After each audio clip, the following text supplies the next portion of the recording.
Hi there, Kathy here. Just wanted to share with you a little pocket letter that I created for my daughter. I used papers that I bought. They're Forever in Time papers. Oop. Sorry, I'm bumping the camera. This is the original paper that I used for the background. And you can see that there's it's embossed, I think, little dots on it. And I cut it down to fit the pocket letter, the the sheet protectors, and card protectors, I guess they're called. And what I did was, there was also this sheet in the collection, and I cut out this tag and this tag, and also can't just put my hands on it now, but there's another, this is not handy, another piece of paper in the collection that has, I might be able to find it here quickly, I'm just looking. It has borders and panels. Here we go, I found it. There we go. And so I cut, there were two widths of this CAD border, and I cut the narrower one. It fit perfectly on the spine of the pocket letter, so it's underneath. And I adhered it down with Suquang tape and put some beautiful, I love this organza ribbon, through the holes, the binder holes, and just tied a big bow on it. And I added some little fabric flowers. Have little pop dots on the back, and they have some rhinestones on them, or little sparkly twinkly stones. I don't know if they're rhinestones. Some satiny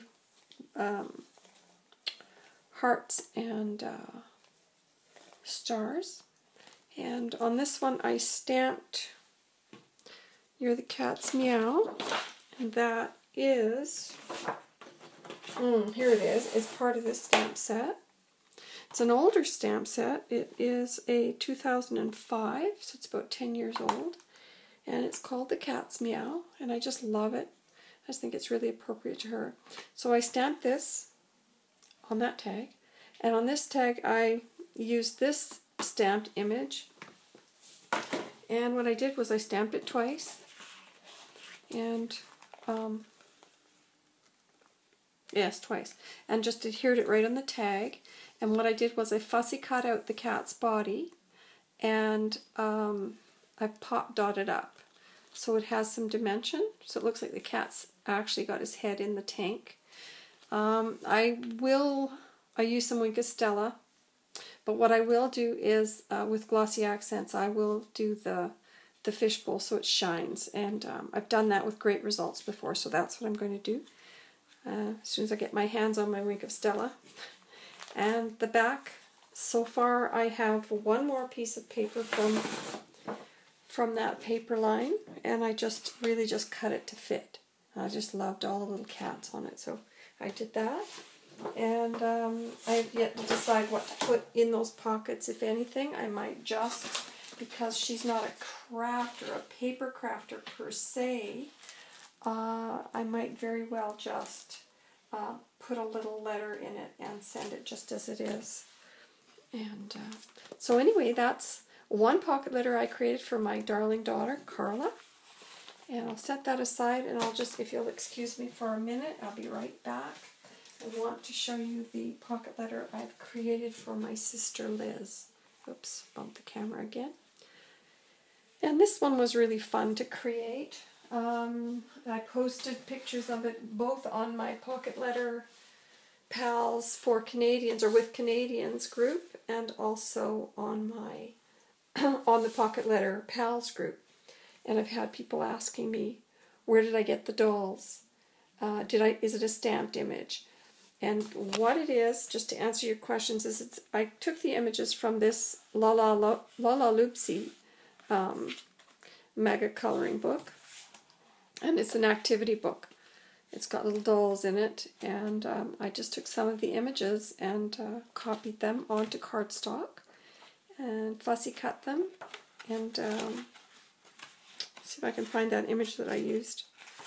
Yeah, there it is. So, and I fussy cut, and this, of course, I actually traced over it, and then put the tracing on top of this paper and cut it so I would have a background.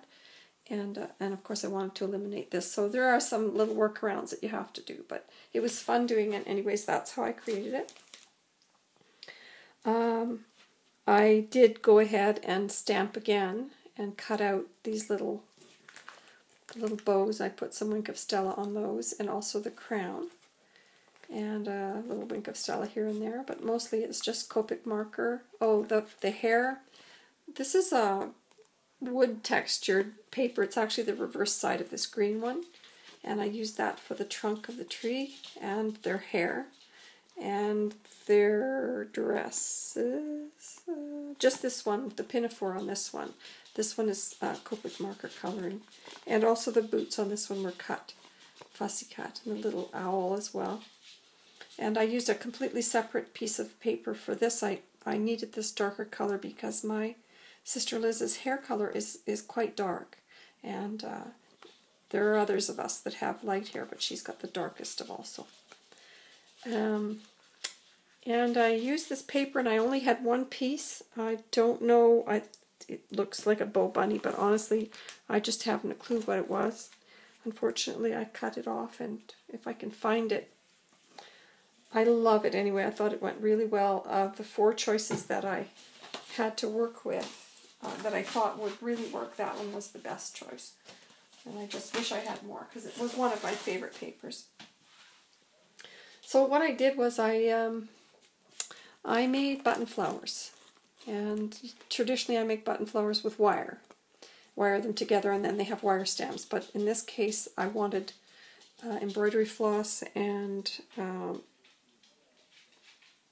this is baker's twine, and I split it and took the one strand of white, one strand of pink, and put the baker's twine through some of them. The smaller ones, buttons with smaller holes, and the others are actually embroidery floss. And oh, and I threaded some ribbon through. And that's really what I did for the front. And for the back I have done nothing yet. I will include something, not sure what yet. Usually I do something inspirational, or a letter and a letter. And so we'll see what I do with this. That's for another day's work. But I thought I would share this with you, and I thank you so much for watching. Bye now.